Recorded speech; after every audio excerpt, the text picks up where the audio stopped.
ఈరోజు చాలా సంతోషంగా ఉంది. ఎందుకంటే తెలుగుదేశం పార్టీ ఆవిర్భావం నుంచి ఈ రోజు వరకు పార్టీకి వెన్నెముకలో ఉన్న బీసీల యొక్క రుణము తీర్చుకునేదానికి 4వసారి చంద్రబాబు నాయుడు గారు ముఖ్యమంత్రి అయిన తర్వాత ఎన్నో కార్యక్రమాలు చేపట్టడం జరిగింది.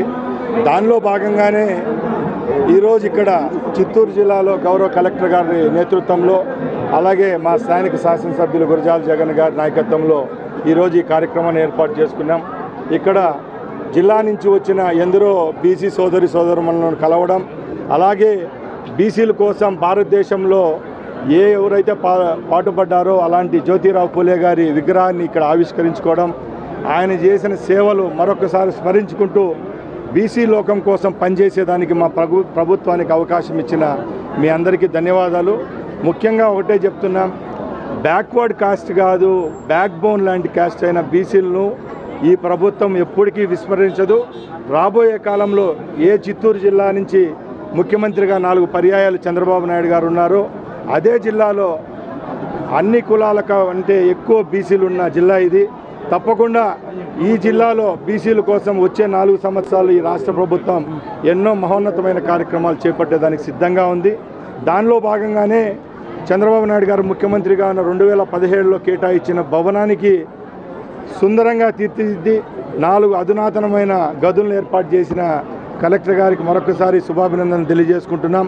అలాగే ఈరోజు ఇక్కడ ఈ కార్యక్రమం మీ అందరికీ తెలుసు, ఎందరో వికలాంగులకు మేమున్నామంటూ అప్పన్న హస్తమిస్తూ సర్వశిక్ష అభియాన్ ద్వారా ఒక నోడల్ ఏజెన్సీ ప్రైవేట్ ఎవరైతే స్వచ్ఛంద సంస్థతో ఈరోజు కలెక్టర్ గారు మన శాసనసభ్యులు మాట్లాడి ఈరోజు 300 మంది బాలబాలికలు, అలాగే ఫిజికల్లీ మెంటలీ డిజేబుల్డ్ పర్సన్స్ కోసం ట్రైసైకిల్ అయితేనే బ్యాటరీ వెహికల్స్ ఇచ్చిన ఘనత కూడా మా ప్రభుత్వానికి, మా అధికారులకు, మా నాయకులకే దక్కుతుందని గర్వంగా తెలియజేసుకుంటూ, రాబోయే కాలంలో బీసీ అభ్యున్నతి కోసం ఈ ప్రభుత్వం అలుపెరగని పోరాటం చేస్తుందని సభాముఖంగా తెలియజేసుకుంటూ సెలవు తీసుకుంటున్నాను.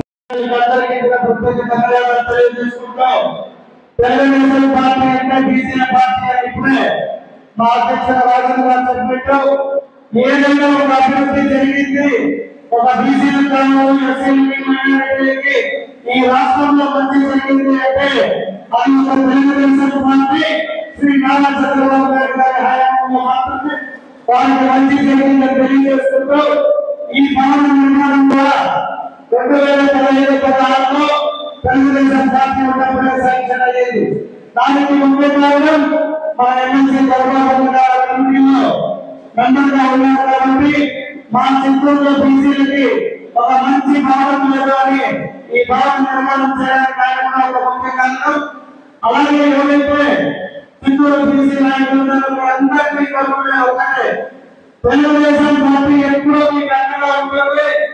ఈ రోజు దేశ ప్రధాని నరేంద్ర మోదీ గారు కావచ్చు, మన డిప్యూటీ సీఎం పవన్ కళ్యాణ్ గారు కావచ్చు, మన యువనాయకులు నారా లోకేష్ గారు కావచ్చు, ఎవరైనా కూడా ఈ దేశం రాష్ట్రం బాగుండాలని కోరుకునే ఏకైక నాయకత్వం మనందరూ పార్టీ నాయకుల బాధ్యత ఉంది. కాబట్టి మీరందరూ ఇంకా పార్టీలో బలపెట్టు కావాలి.